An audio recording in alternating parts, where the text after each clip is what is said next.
उत्तराखंड के स्कूलों में परीक्षा पे चर्चा कार्यक्रम। छात्रों ने प्रधानमंत्री मोदी से सीधे किया संवाद। अल्मोड़ा में छात्र छात्राओं ने डिजिटल माध्यम से सुनी परीक्षा टिप्स।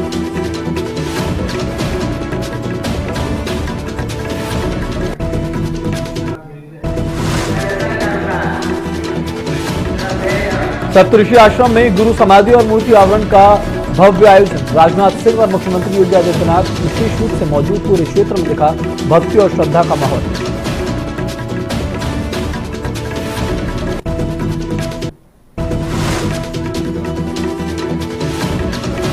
नैनीताल में विकास कार्यों की समीक्षा बैठक। अधिकारियों को जनता तक योजनाओं का लाभ समय पर पहुंचाने के दिए निर्देश। स्वरोजगार और महिला सशक्तिकरण पर दिया जोर।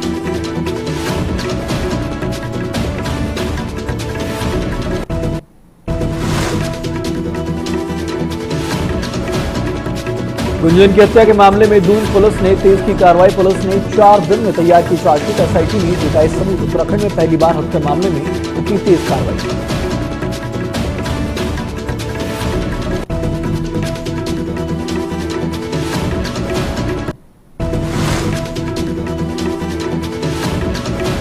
जसपुर में किसानों ने नगर पालिका को दिया 15 दिन का अल्टीमेटम। खड़ी गेहूं की फसल में गंदा पानी छोड़ जाने का है पूरा मामला। शिकायत मिलते ही नगर पालिका के अधिकारी को मौके पर बुलाया गया।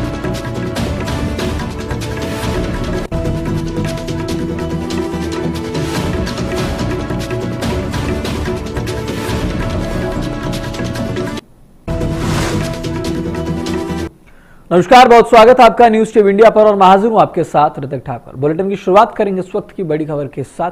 आज उत्तराखंड के सभी स्कूलों में परीक्षा पे चर्चा कार्यक्रम का आयोजन किया गया। इस कार्यक्रम में बड़ी संख्या में छात्रों ने भाग लिया। इस कड़ी में अल्मोड़ा में भी पीएम श्री अटल उत्कृष्ट राज्य इंटर कॉलेज में छात्र छात्राओं ने कार्यक्रम को ध्यान से सुना। ये कार्यक्रम आज सुबह 10 बजे प्रधानमंत्री नरेंद्र मोदी के नेतृत्व में आयोजित किया गया। इस कार्यक्रम को डिजिटल माध्यम से दिखाया गया, जिसमें छात्र छात्राओं के साथ साथ अभिभावक और शिक्षक भी शामिल हुए। इस कार्यक्रम में कक्षा 6 से लेकर कक्षा 12वीं तक सभी छात्र छात्राओं ने हिस्सा लिया। इसमें प्रधानमंत्री ने बच्चों से सीधे संवाद किया और परीक्षा से जुड़े अनुभव साझा किए। इस कार्यक्रम का मुख्य उद्देश्य बच्चों को परीक्षा से जुड़ा तनाव कम करना था। इसके साथ ही छात्रों को समय प्रबंधन, आत्मविश्वास बढ़ाने और चुनौतियों का सामना करने के आसान तरीके बताए गए। इस कार्यक्रम के बाद छात्रों में उत्साह देखने को मिला। वहीं टीचर्स और पेरेंट्स ने भी इस पहल की तारीफ की और इसे बच्चों के लिए उपयोगी बताया।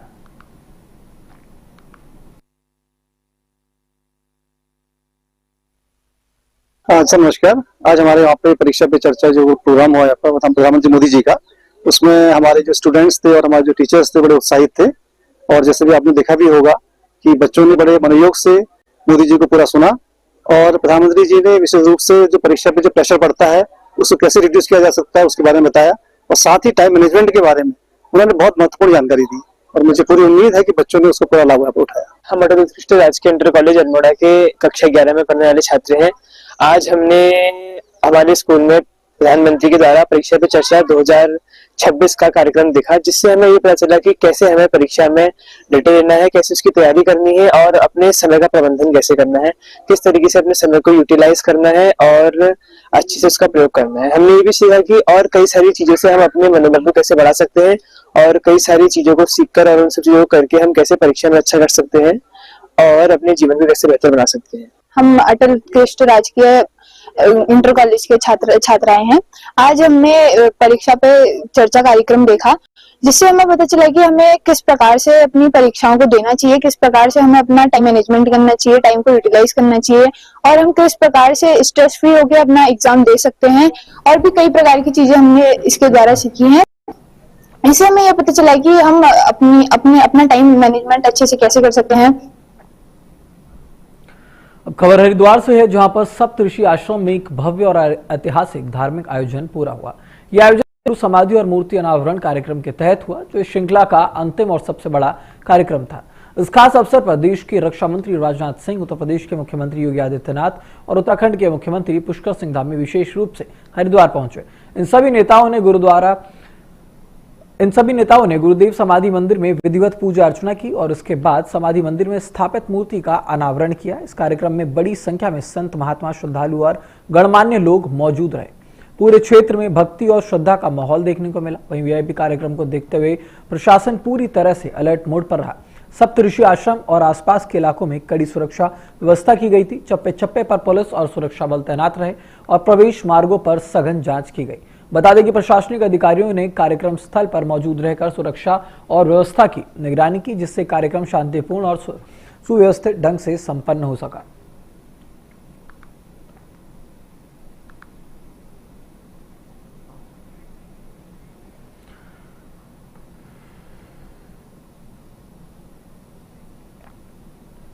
तो अगली खबर नैनीताल से है, जहां पर विकास से जुड़ी एक अहम खबर सामने आई है। जिले के प्रभारी सचिव चंदेश यादव ने राज्य अतिथि गृह में विकास कार्यों की समीक्षा बैठक की और इस बैठक के दौरान प्रभारी सचिव चंदेश यादव ने सभी विभागीय अधिकारियों को साफ निर्देश दिए। उन्होंने कहा कि जिले में चल रही सभी जन कल्याणकारी योजनाओं का लाभ समय पर जनता तक पहुंचना चाहिए। इसके लिए अधिकारियों को नियमित रूप से काम करना होगा। प्रभारी सचिव ने यह भी निर्देश दिया कि सभी अधिकारी हर कार्य दिवस पर सुबह 10 बजे से लेकर 11 बजे तक अपनी कार्यालयों में मौजूद रहे। इस दौरान सीएम हेल्पलाइन और अन्य माध्यमों से आने वाली शिकायतों को गंभीरता से सुने और उनका जल्द समाधान करें। उन्होंने कहा कि अधिकारी व्यक्तिगत रुचि लेकर सरकार की योजनाओं को जमीन पर उतारें। ग्रामीण अर्थव्यवस्था को मजबूत करने के लिए स्वरोजगार के अवसर बढ़ाए जाएं। इसके लिए रोजगार से जुड़े प्रशिक्षण कार्यक्रम पर विशेष ध्यान दिया जाए। इसके साथ ही महिला सशक्तिकरण पर भी जोर देने के निर्देश दिए गए ताकि ज्यादा से ज्यादा महिलाएं आत्मनिर्भर बन सकें। वहीं प्रभारी सचिव ने कहा कि योजनाओं की सही जानकारी आम लोगों तक पहुंचे ताकि पात्र लोग उनका पूरा लाभ ले सकें।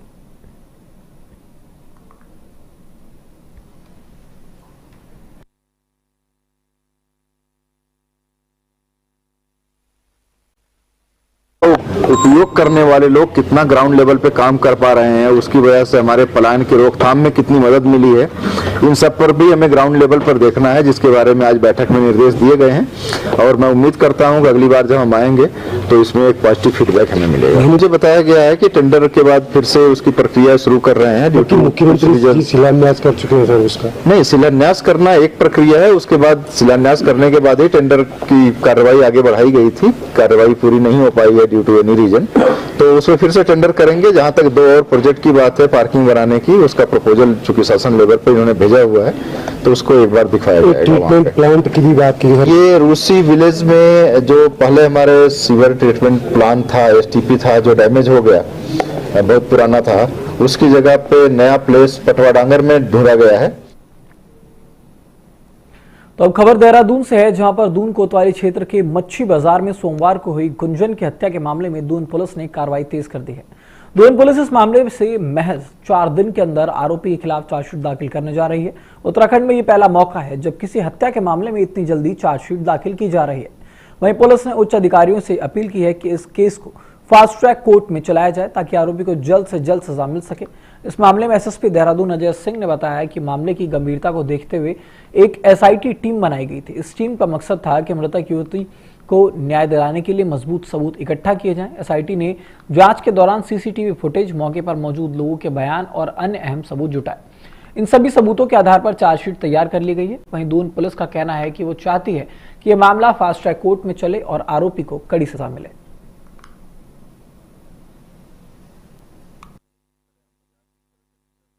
ये कहीं से भी देखिए, जिस प्रकार एक युवती का एक सरेआम बाजार जिस तरह से नृशंस हत्या हुई थी, ये कहीं से भी सभ्य समाज में जिस तरह की घटना थी और जिसमें काफी दहशत का माहौल भी पैदा हुआ था और खासकर एक आउटरीच भी था इसमें, और इसको देखते हुए एक एसआईटी का गठन किया गया था। इसका उद्देश्य यही था कि सभी महत्वपूर्ण साक्ष्य जो है समयबद्ध तरीके में, चाहे वो साइंटिफिक हो, चाहे हमारे सीसीटीवी हो, जो बयान हमें करने हैं, जो गवाह है या जो भी डॉक्यूमेंटेशन करना है, वो समयबद्ध तरीके से हम कर दें और जो है न्याय की दलील पर जो है हम उसको जल्दी से जल्दी चार्जशीट भेज दें। और इसमें हम अपील भी करेंगे और इसमें रिटर्न में भी जो सक्षम अधिकारियों से अपील भी की जाएगी इसमें थ्रू डॉक्यूमेंटेशन की इसका फास्ट ट्रैक में जितनी जल्दी हो सके ट्रायल हो, जिससे इस rarest of the rare case जघन्य हत्याकांड में जो है आरोपी को जेल के अंदर से ही सजा हो जाए। तो इसको देखते हुए एसआईटी का गठन किया गया था। तो जनपद उधम सिंह नगर से बड़ी खबर सामने आ रही है, जहां पर जनपद की जसपुर नगर पालिका को किसानों ने 15 दिन का अल्टीमेटम दे दिया है। दरअसल ये पूरा मामला जसपुर की अनाज मंडी समिति परिसर में लगे हुए बहुउद्देशीय शिविर के दौरान सामने आया। शिविर में क्षेत्र के लोग अपनी समस्याएं दर्ज करा रहे थे। इसी दौरान भारतीय किसान यूनियन के प्रदेश उपाध्यक्ष प्रेम सिंह सत्ता के साथ कई किसान भी वहां पर पहुंच गए। किसानों ने आरोप लगाया कि जसपुर नगर पालिका द्वारा खड़ी गेहूं की फसल में शहर का गंदा पानी छोड़ा गया है। ये शिकायत काशीपुर के उप जिलाधिकारी अभय प्रताप सिंह, जसपुर तहसीलदार, भाजपा जिलाध्यक्ष और अन्य जनप्रतिनिधियों के सामने रखी गई। वहीं शिकायत मिलते ही नगर पालिका के अधिशासी अधिकारी के मौके पर उन्हें बुलाया गया। पहले अधूरी जानकारी देने पर किसानों ने नाराजगी जताई। इसके बाद अधिकारियों ने तुरंत पानी बंद करने का निर्देश दिया और जेसीबी मशीन लगाकर पानी को रोक दिया। हालांकि किसान स्थायी समाधान की मांग पर अड़े रहे। इस कार्यक्रम के बाद अधिकारियों और जनप्रतिनिधियों ने मौके पर जाकर जांच की। वहीं उप जिलाधिकारी ने बताया कि मामले में की जो जांच है उसके लिए एक टीम बना दी गई है और अगर पालिका को समस्या के समाधान के निर्देश दे दिए गए हैं।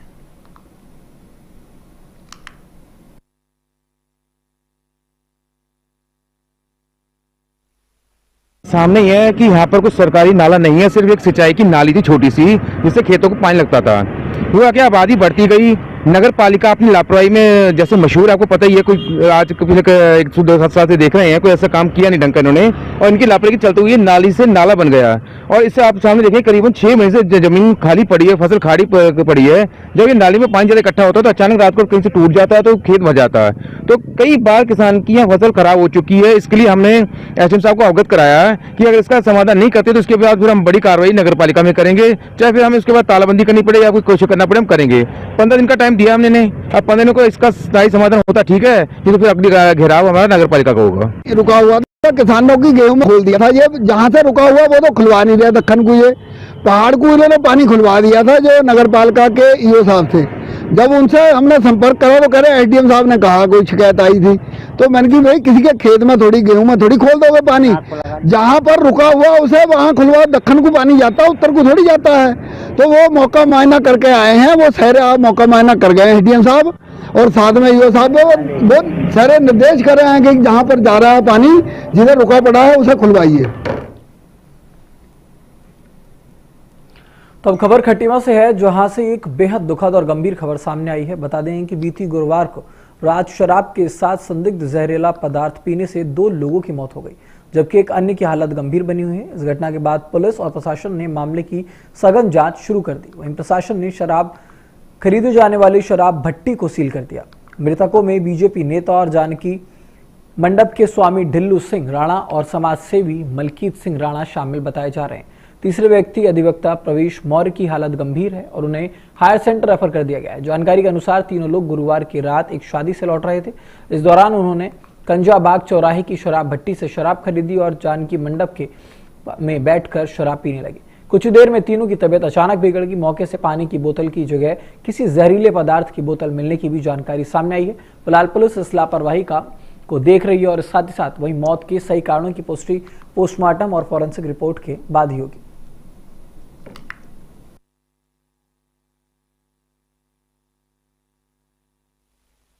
मेरे पास तो कॉल आया और उस समय ये यहाँ पे हॉस्पिटल में आ चुके थे, लेकिन जो एम्बुलेंस वाले हैं उन्होंने बताया कि इनको पता नहीं अजीब टाइप की कुछ जलन टाइप की हो रही थी। इन्होंने जो है अपने जो है शर्ट और जैकेट ये सब उतार दिए थे और वो अभी भी जो है इनके मंडप में पड़ी हुई हैं। इनकी भी प्लस मलकीत की और एक पर्सन और था। अभी जो प्रथम दृष्टया ऐसा प्रतीत हो रहा है कि ये सस्पेक्टेड पॉइजनिंग का मैटर हो सकता है।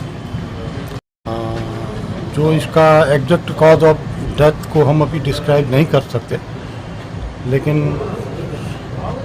विसरा हमने संरक्षित कर जांच के लिए भेज दिया है और इस रिपोर्ट स्पष्ट रूप से ये बताएगी कि ये जो डेथ हुई है ये किस पॉइजन की वजह से हुई। देखिए, इसमें कल पुलिस को सूचना मिली थी रात में कि 3 लोग हैं जो शराब का सेवन कर रहे थे और बहुत ज़्यादा बीमार हैं, तो उनको हॉस्पिटल लाया गया। पुलिस यहाँ आई तो मौके पे की उपचार के दौरान मृत्यु हो गई थी। 2 लोगों को हायर सेंटर रेफ़र कर दिया था। पुलिस टीम जब मौके पे पहुंची जहाँ इन लोगों ने शराब का सेवन किया था, तो 2 खाली अंग्रेजी शराब की बोतल और एक खाली बोतल थी प्लास्टिक की, जिसमें से तीव्र गंध आ रही थी और मौके पे उल्टी भी कर रखी थी। वो समस्त चीज़ों को पुलिस ने अपने कब्जे में लिया है, जिसको फॉरेंसिक जांच के लिए भेजा गया है और उसमें जो भी अब आएगा, उसमें तथ्य जो भी आएंगे वो तो फाइनल देखिए, कल शाम ये सूचना प्राप्त हुई थी कि 3 व्यक्ति जो अत्यंत गंभीर हालत में हैं, उनको हॉस्पिटल लाया गया है। तत्पश्चात जब यहाँ पर पुलिस पहुँची तो एक व्यक्ति की तो इसी यहाँ सरकारी हॉस्पिटल में ही मृत्यु हो गई थी और 2 लोगों को हायर सेंटर रेफ़र किया गया है। मौका स्थल पर जब पुलिस पहुँची है तो उनको ये 2 शराब की बोतल और एक खाली बोतल प्लास्टिक की मिली है, जिसमें से किसी केमिकल की बहुत गंध आ रही है। तो खबर ऋषिकेश से है, जहां पर मुख्यमंत्री पुष्कर सिंह धामी के जीरो टॉलरेंस ऑन करप्शन और पारदर्शिता के निर्देशों के तहत जनपद में बड़ी कार्रवाई की गई।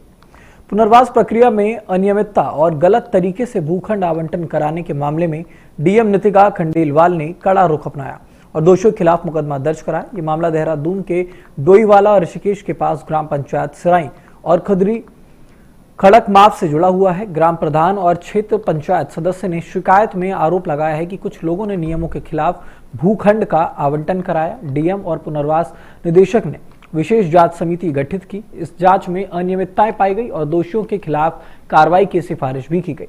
आपको बता दें कि 31 जनवरी 2026 को कोतवाली नई टिहरी में सुरेश सिंह, नरेश सिंह, खेम सिंह, सुशीला देवी और अन्य अज्ञात लोगों के खिलाफ मुकदमा दर्ज किया गया। पुलिस अब मामले की गहन जांच कर रही है और भविष्य में इस तरह की अनियमितताओं को रोकने के लिए कदम उठाए जा रहे हैं। इस कार्रवाई से भूमाफियाओं और गलत तरीके से लाभ लेने वालों में हड़कंप मचा हुआ है।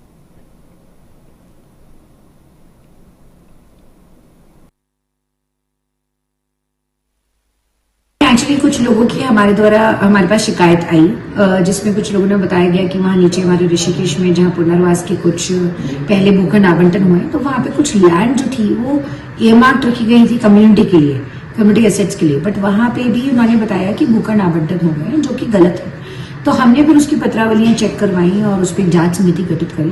तो वो जांच समिति के गठन के बाद और उस जांच समिति की जांच के बाद पता चला कि वो बेसिकली जो पत्रावलियां जो है वो काफी दस्तावेजों में फॉर्जरी करी गई है और फॉर्जरी के फलस्वरूप वो आवंटन हुए हैं। तो उस फॉर्जरी के लिए जो कि विभागीय अधिकारियों द्वारा तत्समय करी गई है।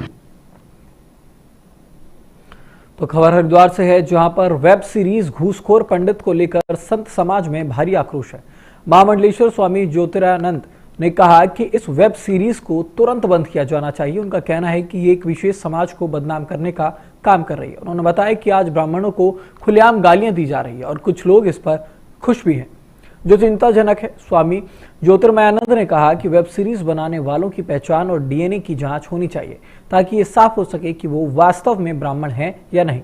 वहीं गंगा सभा के अध्यक्ष नितिन गौतम ने कहा कि वेब सीरीज का नाम ही आपत्तिजनक है। उन्होंने बताया कि घूसखोरी एक गंभीर अपराध है और इसे पूरे समाज पर आरोपित करना निंदनीय है। उन्होंने वेब सीरीज के निर्माताओं पर कड़ी कार्रवाई की मांग की है ताकि भविष्य में किसी भी समाज की छवि को नुकसान न पहुंचे। इस पूरे मामले में संत समाज और ब्राह्मण समाज ने अपने गहरे असंतोष और विरोध को जाहिर किया है।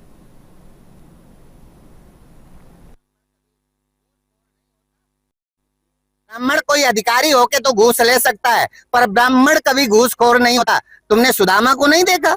वो अपने बच्चों के लिए जिसने भिक्षा नहीं मांगी वो भिक्षा मांगकर द्वारिकाधीश को समर्पित करता है और द्वारिकाधीश पूछते हैं कि इतने दिन कहाँ तुम रहे, तुम्हारे पैर में पनई नहीं है, कपड़े नहीं है, तुम मेरे पास आते, तुम मेरे मित्र थे, तब भी उन्होंने अपना दुख नहीं बताया। और यही जब अंग्रेजों से युद्ध हुआ, इस देश ने बहुत विभीषिकाओं को झेला है और जब अंग्रेजों से युद्ध हुआ तो मंगल पांडे ने अपने माता पिता को भूल करके इस राष्ट्र की जनता को ही अपना माता पिता माना और पहली गोली अंग्रेजों पर दागने वाला मंगल पांडे है। और जरूरत पड़ी तो दधीची ने अपनी हड्डियां दे दी और जरूरत पड़ी तो विधर्मी क्षत्रियों को मार करके 21 बार क्षत्रिय विहीन करके जो राज्य छीना, जरूरत पड़ी तो धार्मिक क्षत्रियों को अपना राज्य परशुराम जी ने वापस कर दिया। वो ब्राह्मण कभी घूसखोर नहीं होता।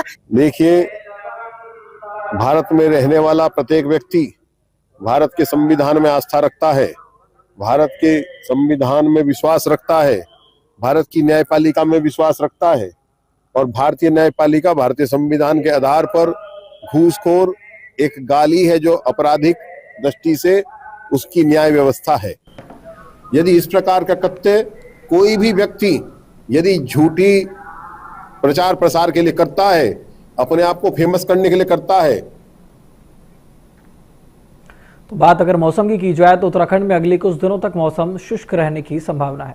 मौसम विज्ञान विभाग के अनुसार फरवरी के पहले सप्ताह में प्रदेश के अधिकांश हिस्सों में कोई बड़ा बदलाव नहीं आएगा। मौसम वैज्ञानिक रोहित थपलियाल ने बताया कि 6 फरवरी के बाद 2-3 दिनों तक राज्य के अधिकांश इलाकों में मौसम शुष्क रहेगा। इसके बाद 9 फरवरी से एक कमजोर पश्चिमी विक्षोभ के असर से पहाड़ी जिलों में हल्की बारिश और बर्फबारी की संभावना है।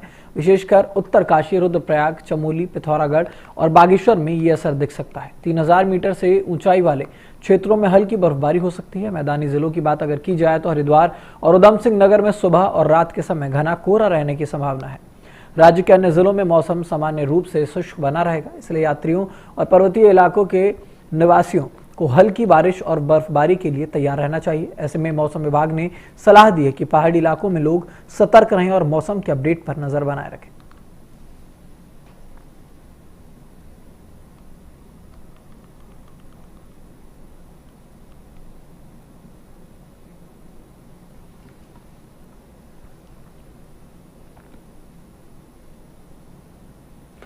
खबर रुद्रप्रयाग से, जहां पर सिंदरवानी क्षेत्र से राहत की खबर सामने आ रही है। बीते 3 जनवरी को एक 5 साल के मासूम बच्चे को गुलदार ने अपना शिकार बना लिया था, जिसके बाद पूरे क्षेत्र में डर और दहशत का माहौल था। घटना के तुरंत बाद जिला प्रशासन और वन विभाग की टीमों ने गुलदार पकड़ने के लिए सर्च अभियान शुरू किया। क्षेत्र में पिंजरे लगाए गए, ट्रैप कैमरे लगाए गए और विशेषज्ञ टीमों द्वारा लगातार निगरानी की जा रही थी। इसी अभियान के दौरान बीती रात लगभग 10 बजे ककोड़ा खाल के पास वन विभाग के पिंजरे में एक मादा गुलदार को पकड़ लिया गया। वन विभाग ने गुलदार की पहचान के लिए सैंपल लिए और इन्हें फॉरेंसिक जांच के लिए wild life institute of India Dehradun और ऋषिकेश भेजा, जहां पर जांच रिपोर्ट आने के बाद ही स्पष्ट होगा कि क्या वही गुलदार सिंदरवानी की घटना में शामिल था।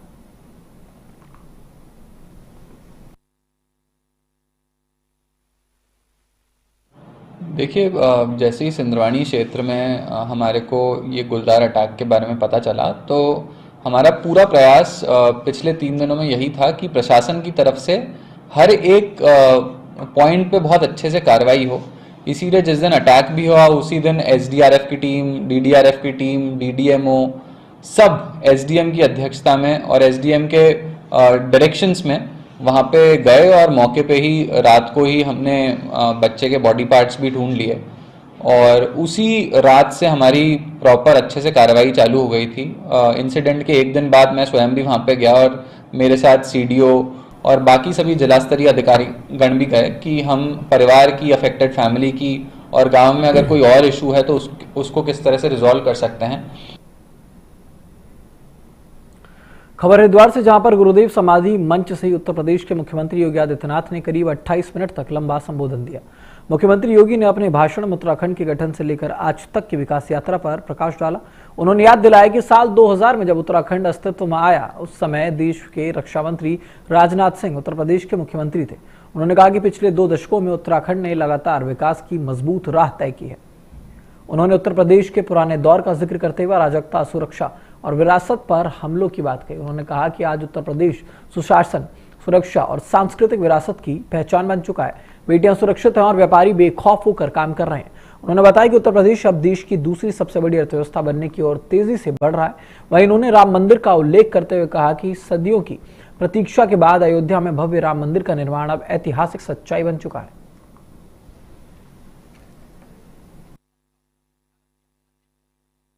से उत्तर प्रदेश और उत्तराखंड का निर्माण हमारे आज के आदरणीय रक्षा मंत्री जी ने ही 2000 में किया था, जब वो उत्तर प्रदेश के मुख्यमंत्री थे। उत्तराखंड ने तब से विकास की एक लंबी यात्रा तय की है। विकास की उस यात्रा में उत्तराखंड निरंतर आगे बढ़ा है। लेकिन उत्तर प्रदेश के अंदर आप देख सकते हैं, जब विरासत को कोसा जाता था, अपमानित किया जाता था, लांछित किया जाता था, जब राम भक्तों पर गोलियां चलती थी, जब राम भक्त अपमानित होता था, तो अपमान राम भक्त का नहीं होता था, भारत की विरासत का होता था, भारत के आध्यात्मिक मूल्यों का होता था। स्वाभाविक रूप से वेब सीरीज घूसखोर पंडित को लेकर राजनीतिक और सामाजिक प्रतिक्रिया तेज हो गई। उत्तर प्रदेश के मुख्यमंत्री माफ कीजिएगा, उत्तर प्रदेश के उप मुख्यमंत्री ब्रजेश पाठक ने इस वेब सीरीज पर कड़ी आपत्ति जताई है। उन्होंने कहा है कि ये वेब सीरीज ब्राह्मण समाज को टारगेट करने का प्रयास कर रही है। उन्होंने बताया कि समाज के सम्मानित वर्ग को नकारात्मक रूप में प्रस्तुत करना निंदनीय है और इससे सामाजिक सौहार्द को ठेस पहुंचती है। उन्होंने साफ कहा है कि इस तरह की सामग्री को समाज में प्रदर्शित नहीं होने दिया जाना चाहिए। उन्होंने जोर देकर कहा कि कला और अभिव्यक्ति को स्वतंत्रता के नाम पर किसी समाज को बदनाम नहीं किया जा सकता। उन्होंने ये भी कहा है कि ऐसे मामलों में सख्त कार्रवाई की जानी चाहिए ताकि भविष्य में किसी भी मंच या फिर व्यक्ति द्वारा किसी समाज की छवि को नुकसान पहुंचाने की कोशिश ना हो। साथ ही उन्होंने समाज के सभी वर्गों से भी इस मामले में संयम और समझदारी बनाए रखने की अपील की।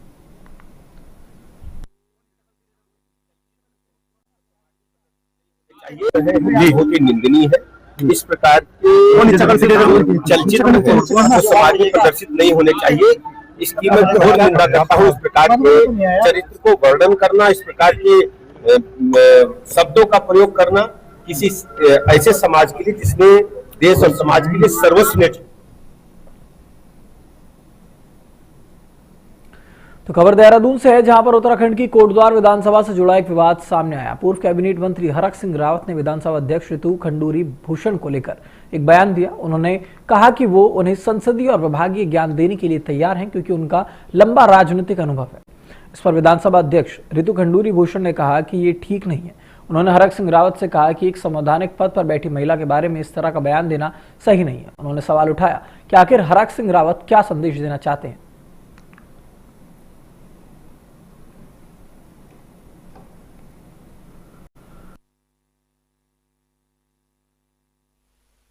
मैं इसलिए कह रहा हूं कि जैसे वो कह रहे साहब कि जिला बनाने का अधिकार जो है केंद्र सरकार से, केंद्र का, मैं बोली छोटी बहन को सीखने की जरूरत है ना। विधायक होगी, विधानसभा अध्यक्ष होगी, इसका प्रोटोकॉल तो बढ़ जाएगा विधानसभा अध्यक्ष बन के, धार्मिक का प्रोटोकॉल तो बढ़ गया मुख्यमंत्री बनेगा, लेकिन सीखना तो पड़ेगा ही ना, सीखना तो पड़ेगा ही। जब मैं पहली बार मैं भी मंत्री बना था, मुझे खुद नहीं पता था कि कौन सी फाइल पे कौन सेक्रेटरी तक जाएगी, कौन मुख्यमंत्री तक जाएगी, कौन मंत्री तक जाएगी, किसके अनुमोदन से अधिकार हो जाएगा। तो अब मैं इसलिए कह रहा हूं कि जिला बनाने का अधिकार 100% प्रदेश सरकार को है। देखिए, ऐसा हरक सिंह जी कुछ भी कहते हैं, उनका जो मन आता है वो कहते हैं, वो सोच समझ के बात तो करते नहीं है। और एक बार आदमी सुन सकता है, 2 बार सुन सकता है, लेकिन इस तरह से उनको भी सोचना चाहिए। मेरा अपना एक सम्मान है, मैं भी एक महिला हूँ, सम्मानित महिला हूँ, कम से कम सोच समझ कर तो बात करें। कुछ भी कह देते हैं और हंसी ठिठोली में कहते हैं, कोई सीरियसनेस नहीं होती है। वहां से पत्रकार हंस रहे हैं, यहाँ से वो हंस रहे हैं। किस तरह की बात आप स्पीकर के बारे में बात करें, सोचना चाहिए कि आप एक महिला, उत्तराखंड की महिला के बारे में क्या आप पूरे भारतवर्ष में आप किस तरह की इमेज क्रिएट करना चाहते। खबर पौड़ी से है, जहां पर पिरूल एकत्र करने वाली महिलाएं अपनी मेहनताने के लिए परेशान हैं। भुगतान न मिलने पर नैनी डांडा की महिलाएं गुरुवार को डीएफओ गढ़वाल कार्यालय पहुंची और विरोध किया। पहले अधिकारियों ने महिलाओं से मिलने से इनकार किया, लेकिन जब विरोध बढ़ा तब लगभग 6 घंटे बाद डीएफओ गढ़वाल महिलाओं से मिलने के लिए आए। महिलाओं ने बताया कि उन्होंने वन विभाग और फर्म के अनुसार करीब 16,000 क्विंटल पिरूल जमा किया है। इस पर उन्हें लगभग 1 करोड़ 21 लाख रुपए मिलने थे, लेकिन अब तक पैसे नहीं दिए गए। महिलाओं का कहना है कि भुगतान ना मिलने से उनका रोजी रोटी का संकट हो गया है। सरकारी योजनाओं में मेहनत करने वाली ये महिलाएं अब सिस्टम की एक गलती और अधिकारियों की बेरुखी का शिकार है।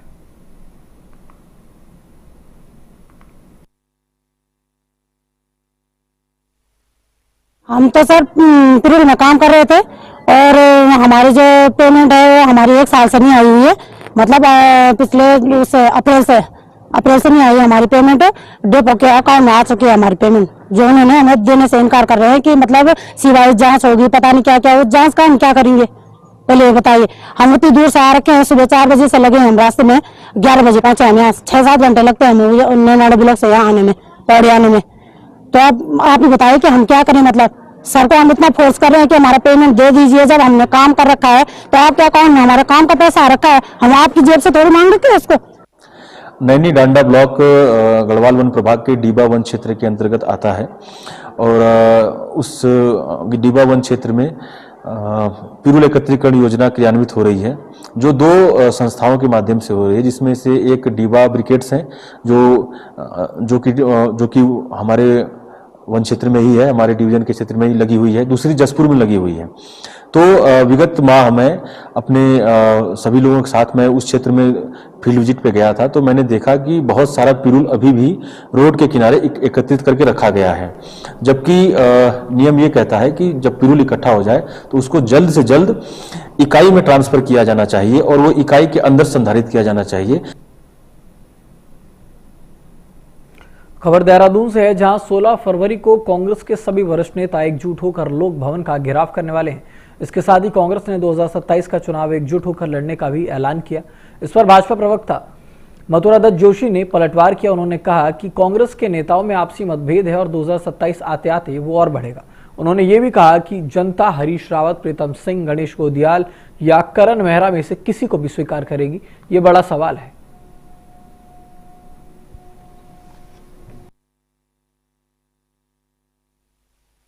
देखिए, जिस तरीके से कांग्रेस में कार्यक्रम आयोजित हो रहे हैं और जिस तरीके से कांग्रेस के नेताओं में आपसी सिरपुटबल है, उस तरह से लगता नहीं है कि कांग्रेस 2027 में एक हो पाएगी या सफल हो पाएगी। सबसे बड़ी बात तो ये है कि कौन नेतृत्व करेगा, ये सबसे बड़ा सवाल है।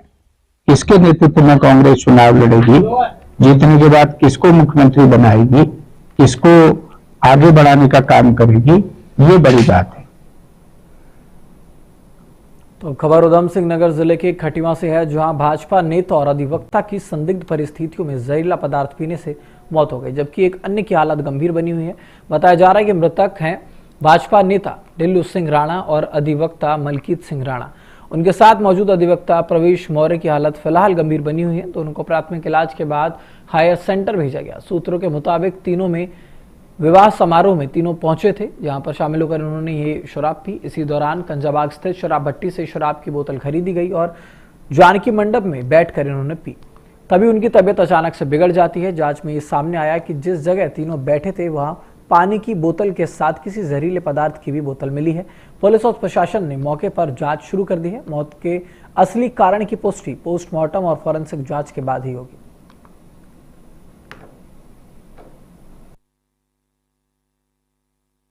तीन लोगों को नागरिक चिकित्सालय खटीमा में लाया गया था, जो कि गंभीर स्थिति में थे। उनके द्वारा बताया गया कि उन्होंने किसी जहरीले पदार्थ को दिया है। प्राथमिक उपचार करने के दौरान एक की मृत्यु हो गई है और दो को प्राथमिक उपचार के बाद, चूंकि उनकी स्थिति गंभीर थी, तो उनको हायर सेंटर पे रेफर किया। तो फिलहाल मेरे साथ इस बुलेटिन में इतना ही। आप बने रहें देश दुनिया की तमाम बड़ी खबरों के लिए सिर्फ न्यूज़ टीवी इंडिया पर।